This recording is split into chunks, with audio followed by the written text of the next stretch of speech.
Court is calling 2024 CR 1238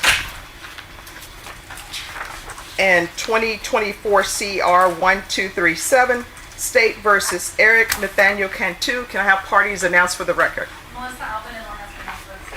Charles Buck and Lindsay Shaw from my client Erik Cantu. And are you Mr. Cantu? Yes. All right. All right. Mr. Cantu, have you had a chance to review the motion to enter adjudication of guilt and revoke community supervision in each of these cause numbers with your attorney? Did you understand it? Yes. All right. In each of the cause numbers, are you the same Erik Cantu who was placed on deferred adjudication in cause number 2024 CR 1238 for the offense of evading arrest detention with a vehicle on September 9, 2024 for a period of 7 years? Is that you? Yes. All right, state. Your Honor, we are going to proceed on the only allegation being in NPR. All right, would you like to read it into the record? I will, Your Honor. I'm just trying to find the copy here. On or about the 28th day of September 2024 in Bexar County, Texas, the defendant Erik Cantu committed the offense of assault in violation of condition number 1. To that offense, how do you plead? True or not true? Judge, true. And that is in both cause numbers? Correct. All right, did you understand by pleading true to violation of condition number 1 in each cause number, the court could find it true, grant the motion, find you guilty, and sentence you up to 10 years in the prison and up to a $10,000 fine? Yes. All right. Then the court will find violation of condition number 1 true. You may be seated. So, to both parties, the defendant was placed on deferred adjudication on September 9, 2024 for a period of 7 years. The new number 1 that is listed in the allegation is from September 28, 2024. We are currently sitting at November 11, 2025.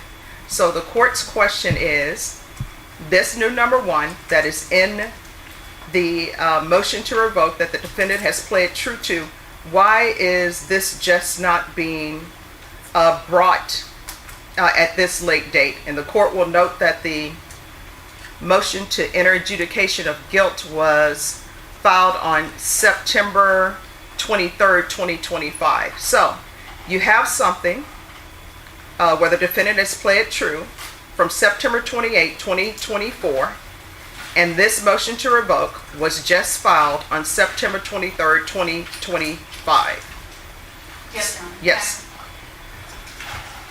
Your Honor, as I have explained, when I was assigned to this court, I reviewed a motion to potentially consider withdrawing Mr. Cantu's GPS.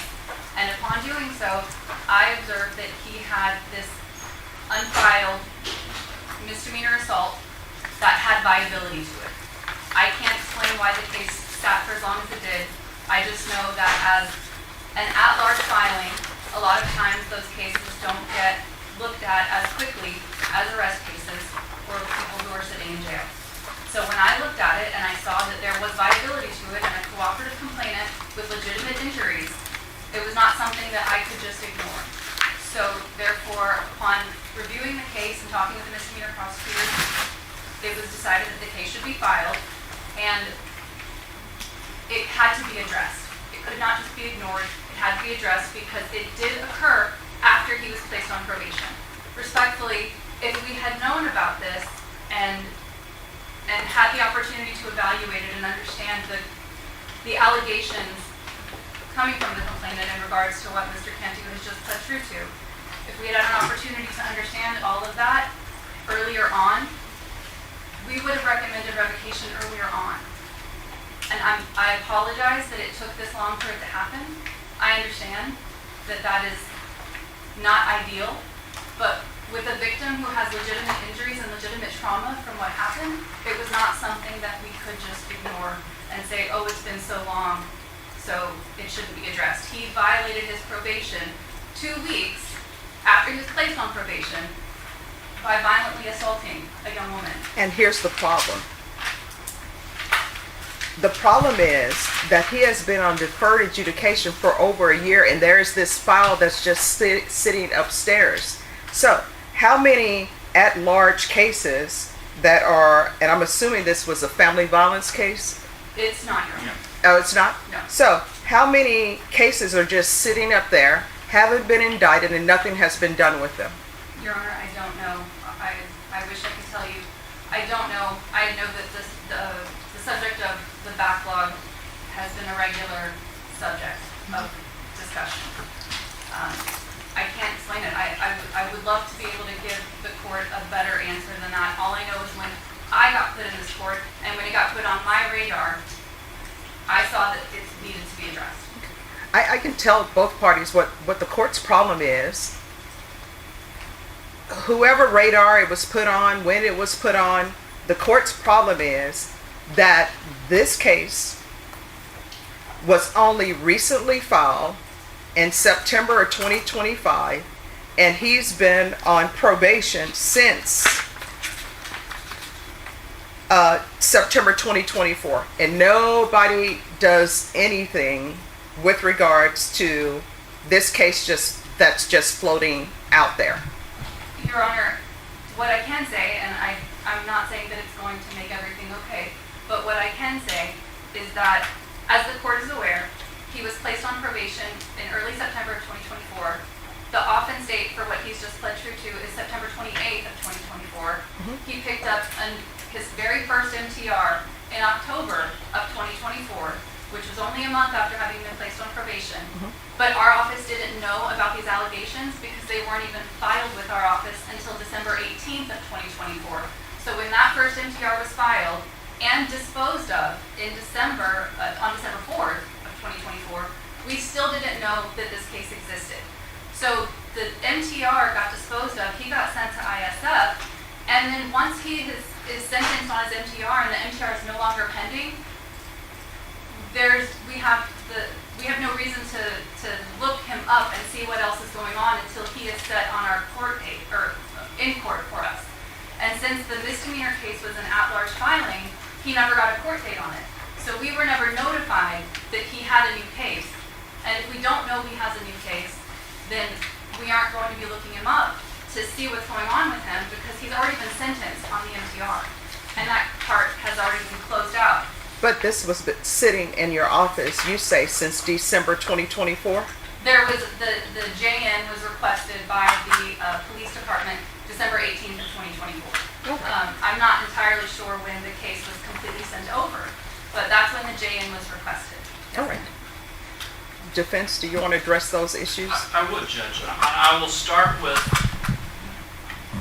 the comment. It was brought to my attention when there was a request made for him to have his GPS removed. And that request was made by the probation department. So the probation department at that time has found that my client has been such a model probationer that on their own, they asked the district attorney's office to review the possibility of removing the GPS monitor.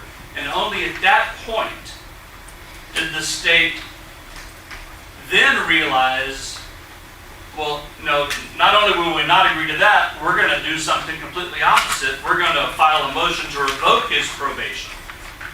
And based on a case that was filed with the district attorney's office, according to the charge and disposition report, December the 18th of 2024. So for the district attorney's office to say, hey, it's not our fault because nobody told us, it's their own office. So what you have is a young man who was placed on probation September of 2024. Has pled true to this offense that happened several weeks after, came before this court in October of 2024, and this court took it upon itself to sanction him, send him to ISF, has had him on the monitor since then, and I think perhaps the most important, or one of the most important things to consider is how he's done from that point until now. And that's in the court summary, which I certainly hope the court has had a chance to review. I don't review court summaries until there are no objections. Any objections to the court reviewing the court summary? No, Your Honor. And Do you have a copy, or may I approach and tender a copy to the court? Usually it's emailed to me, but as I said, I don't look at any of this until both parties have no objection. So let me see my email.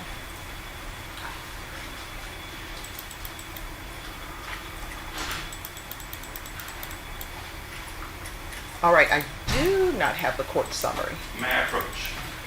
Oh, you know what? Actually, it is here. I'm sorry.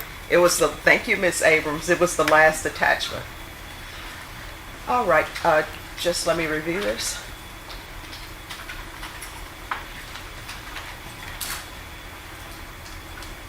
All right, you may proceed. I certainly think anytime the court is considering a motion to revoke probation, the court should always look to the person who knows the probationer best. And in this particular situation, that would be the probation department, who has, at the direction of this court, made upwards of 11 home visits, monitored him closely, and has made a recommendation to continue, and has justified their recommendation with what I would consider a lengthy justification based on behavior that has shown him to be an individual that, when he was before the court in October on the MTR, took the court's words to heart, went to the ISF. When he was at the ISF, was a model performer there, came out and has learned and performed, frankly, magnificently on probation. So not only do you look at how long ago this was and the fact that the state, for whatever reason, chose not to file the MTR on their own, and then also look at, well, probation knowing what the new number one is, because clearly they do. But more than Ms. Alvin, the probation department knows Mr. Cantu. Knowing what the allegation is still their recommendation to continue him on probation. And they justify this based on his behavior and his performance with the probation department. And I certainly think the court is aware that if probation had a concern about his ability to perform, or a concern about his ability to be a good probationer, they would voice it, and you would see it in this report. But to the contrary, this might be the most glowing court summary I've seen in quite a while for someone. And I think that's certainly something I hope the court will consider. So I'm certainly concerned that there's this belief that, well, it was filed in December, but nobody told me, so I didn't do anything about it. Well, they're the same office. So, and I guess we should assume that if the probation department had not on their own asked to have the GPS removed, we wouldn't be here. Because the left hand is not telling the right hand what's going on. She certainly wouldn't have on her own looked up who Erik Cantu was, and we wouldn't be here at all. We're only here because he was doing so well, they asked her to consider taking the monitor off. That's the only reason we even got here. And if Ms. Alvin is concerned that he needs to be prosecuted for this assault, that case is pending. In a misdemeanor court, it's a misdemeanor offense. He has a court date coming up, and he will face prosecution, and is facing prosecution on that case. But to ask this court to revoke him for something that happened right after he was placed on probation, and more importantly, before he had the chance to prove to the probation, and more importantly to this honorable court, how he took this court's instructions and concerns to heart, and has proven to the court that he did listen to you that day in October when he was here in 2024, and it's indicative from the report. So I don't see how the court.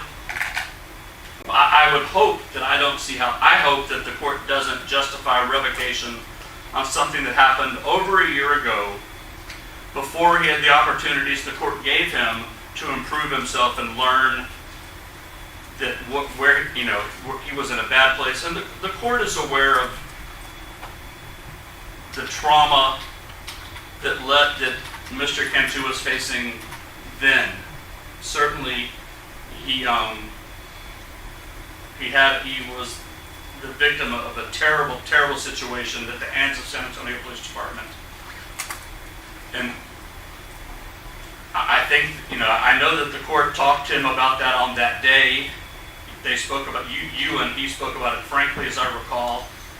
And he took those words to heart. And I think that this justification by the probation department tells the court that he did listen. And he is taking probation very seriously. And I just don't believe that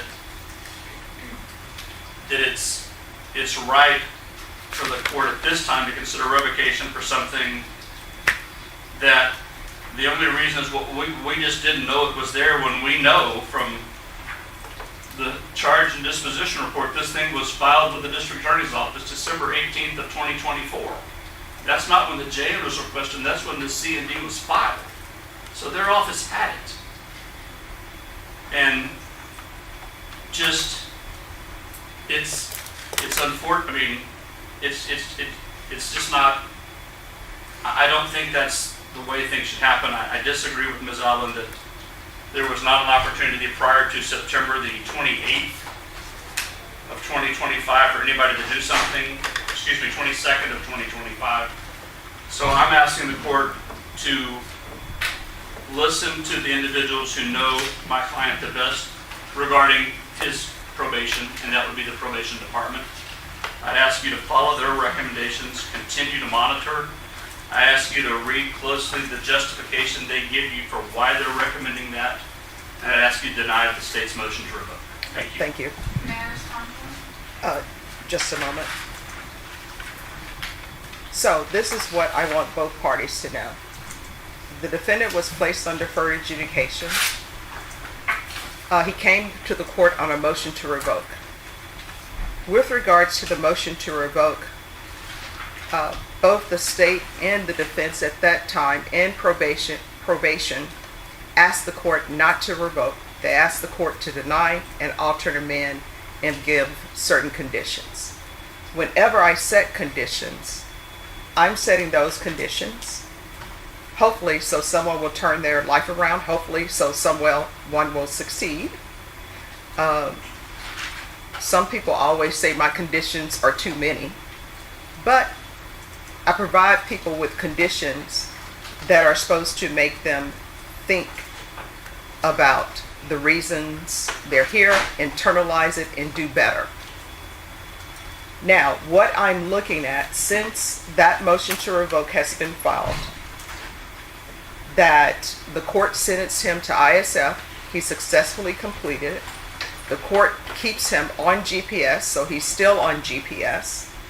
I ordered that he complete parenting class. According to the court summary, he completed that. There was a request for him to take the aggressive driving course. He completed that. The court has placed an order that he's not to drive. I haven't received any information since that first motion to revoke that he is driving. The court ordered him to provide proof of employment, and as both parties know, that's normally no employment as a home health care provider or with minors. And based upon what I'm seeing here, he has completed that. And probation is recommending that he not be revoked, that he be continued to be monitored. And the fact that I have this case here and another judge just had me, and it's I should say justice now, Justice Velia Mesa, asked one of her students to send me questions, sort of an interview, and to answer those questions. And the first question was, how do you as a judge deal with cases where there's publicity involved, right? And I wanted to send them a simple answer, but then I'm like, they probably wanted more detail about the judicial canons of ethics and all of that. But for the court, I don't take publicity in any consideration because I'm supposed to be objective. I'm supposed to be fair. I'm supposed to listen to both sides and make a decision on whether or not someone should be revoked or not revoked. So I want both parties to know that I don't consider whether a case is publicized or not. I just listen to whatever is presented to me and I make a decision based upon the evidence that's presented to me. And with regards to motions to revoke, whether or not I revoke someone after a finding of true, that's really within the court's discretion. And State, my understanding, you wanted to respond? I just wanted to say a few things in response Sure. to what Mr. Bunk said. Mr. Bunk said that probation is basically describing his client as a model probationer, and I don't disagree that they are saying he's been doing well since his first MTR. Yes. But they don't know the extent of what he did to Jamie Lopez. Mhm. Nobody knows the extent of what he did to her except for her and the prosecutors that have been working on it now. And she deserves her justice as well. And so that is, while it is true that he has been doing better, I'm not saying that he hasn't. That doesn't negate what he did. And for Mr. Bunk to say that we wouldn't be here if they didn't put a GPS removal in front of me, we maybe wouldn't have gotten here as fast. But when the misdemeanor case got filed, that generally triggers a motion to revoke. So I think that it's very likely we would have gotten here maybe a little later because Ms. Lopez is cooperative and does want him held accountable for what he did to her. And let me ask you this. When is the first time that the district attorney's office reached out to the complainant in that case? The first time I saw a note about it was August of 2024. All right, August 2024. Yes, ma'am. And I'm assuming that when the case came to the state, it would have had the complainant's name and the accused's name, and nobody did anything. Everybody just let it stay there. And I understand that it's not you, and I want the record to be clear. I understand that prosecutors who are in court, normally they're not indicting the case, they just end up with the case that's been indicted. I know that's why sometimes there's certain discovery that maybe you would want to be in the file is not in the file because you didn't indict it. And I know that you are not the prosecutor who looked into the case from 2024 with this complainant. I know none of the prosecutors in this court looked into this case with the complainant from 2024. So I understand, and the court is not blaming you for any of that. Okay. So, to the complainant, I understand that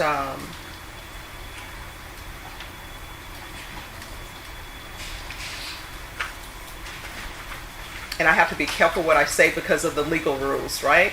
Sure. And I'm sorry to interrupt, Your Honor. I believe that our victim, Ms. Lopez, has actually stepped outside. Okay. So I understand with regards to the complainant that it would have been great for them and better for them if this case would have been addressed when it happened, anytime in the year of 2024. But that hasn't happened. And I have to look at cases objectively. And objectively, should he receive some sort of punishment in this case for that? Yes. But should it be a revocation? I don't think so. So, Mr. Cantu, sometimes I can give people choices, sometimes I cannot give them choices. Here are your choices, and you only have two, don't ask me for a third. Number one, you will be found guilty on these cases because whether or not the state waited so late to file this or not, it should have been filed. You know that. I think your attorneys know that, and the state knows that. So I will find you guilty. I will continue you You'll continue on your GPS. Do not ask me to remove that GPS. And I will sentence you with an underline of 10 years and place you on probation for 8. Or I will revoke you on both of these cases, run them concurrent, because legally I must run them concurrent, and I will sentence you to 4 years in the prison. Do you want to talk to that with your attorneys? Counsel, you want to speak to him about that? Yes, Judge.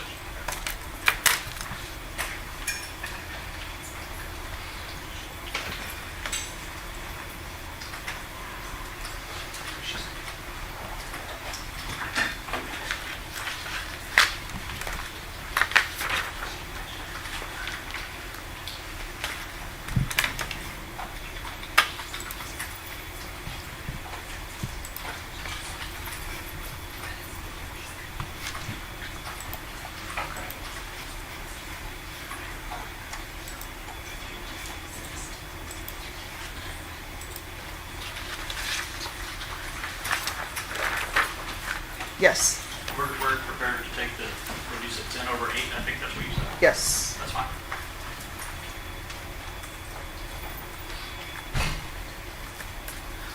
All right. And each cause number, this is what the court will do. And Mr. Cantu, I want to let you know you're being found guilty because you should receive some form of punishment for that violation.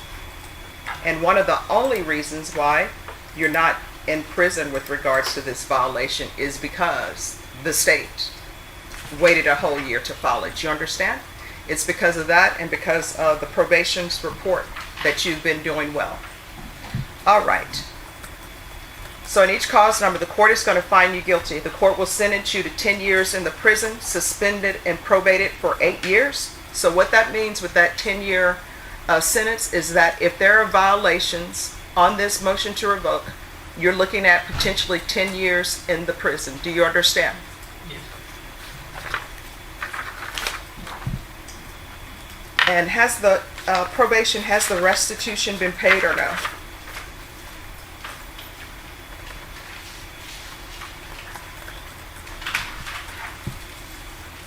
And has the, also has the fine been paid?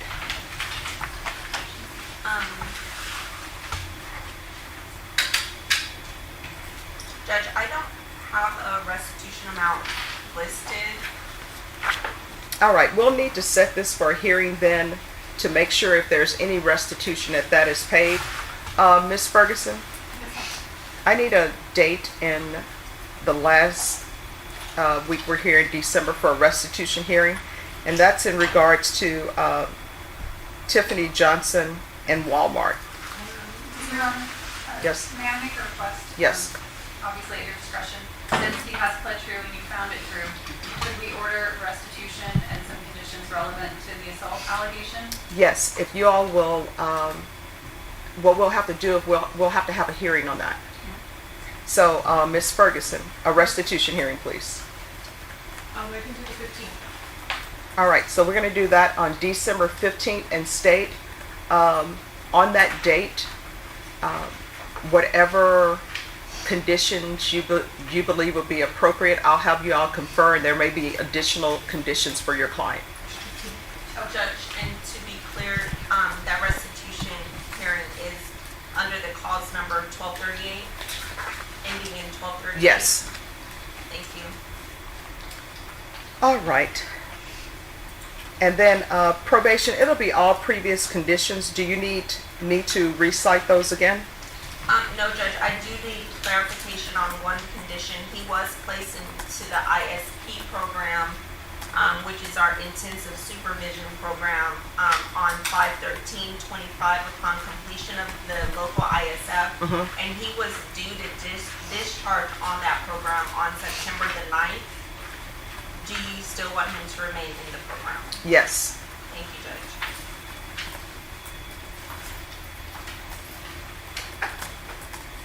And state, what is the cause number for the misdemeanor? Give me 1 second, Your Honor. I have the file right here. And there's to be no contact with the complainant in that cause number. And the no driving still stands?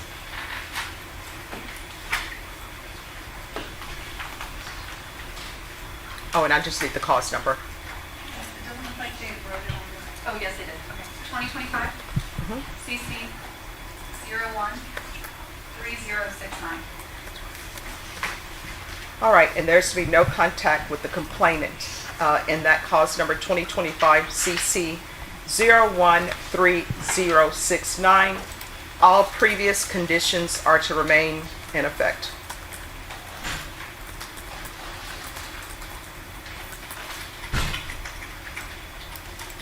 And Judge, just so that I'm fully aware, the GPS, I believe it's partial For employment, for employment purposes only, yes, And his medical appointment. medical appointments. yes.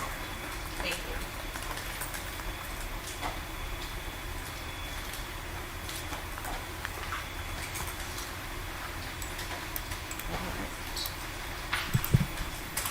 And then in cause number 2024 CR 1237,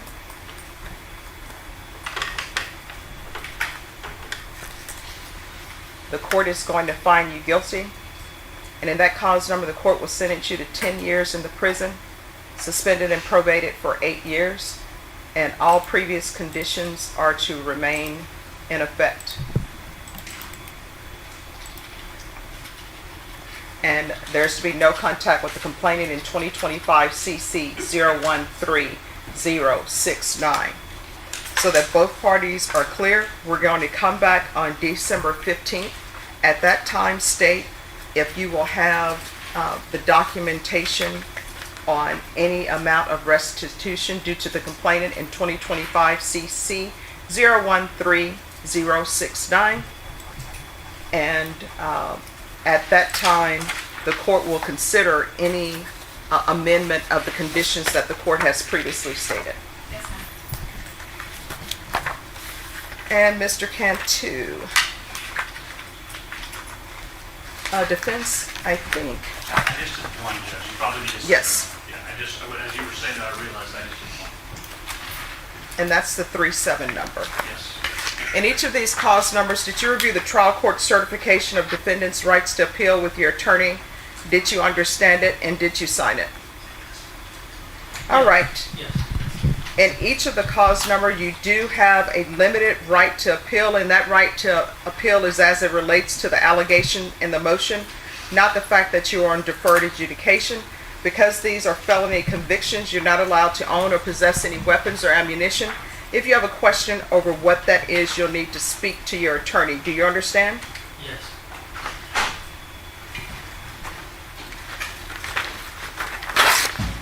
Mr. Bach? Thank you, Judge.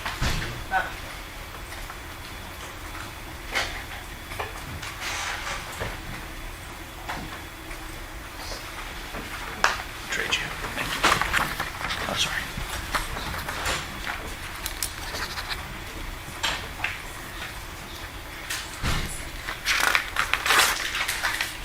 Thank you, Judge. Thank you.